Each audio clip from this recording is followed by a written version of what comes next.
Kompetitif di dalam data-data yang kita temukan adalah Ganjar melawan Anies Baswedan. Dari Mei 2021 sampai Desember 2022, kita lihat ke Prabowo kan cenderung menurun ya datanya. Sementara Ganjar cenderung naik dari 25 dan menjadi 30. Anies juga cenderung naik ya? Anies juga cenderung menaik gitu ya, walaupun tidak sekuat pada Ganjar. Jadi kalau melihat tren ini maka Anies kemungkinan akan berhadapan dengan Ganjar di putaran kedua kan.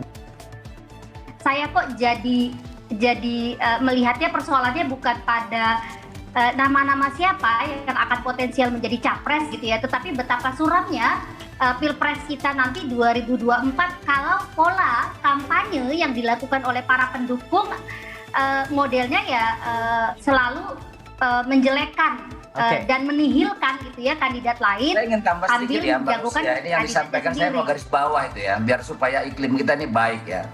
Coba lihat, saya ingin sebenarnya orang-orang seperti Eko pun tadi ini bicara prestasi Ganjar. Ya, apa capaian-capaiannya? Ya sama kita bicara capaian-capaian yang kita dukung Anies Baswedan. Saya nggak pernah lihat tuh Bung Eko bicara, coba lihat semua kanalnya itu bicaranya itu semua menyerang calon lain, mendegradasi calon lain, tapi tidak pernah menonjolkan. Gini, saya nulis, saya di YouTube. Coba anda sebutkan apa coba Pak yang menonjol. Saya warga Jakarta mengkritisi Gubernur Jakarta. Ya. Itu buat saya sah aja. Bukan sebagai, saya nggak pernah mengkritisi Anies sebagai calon presiden, saya mengkritisi dia sebagai Gubernur Jakarta. Saiful Mujani Research and Consulting atau SMRC menunjukkan Gubernur Jawa Tengah Ganjar Pranowo bakal bersaing ketat dengan mantan Gubernur DKI Jakarta Anies Baswedan.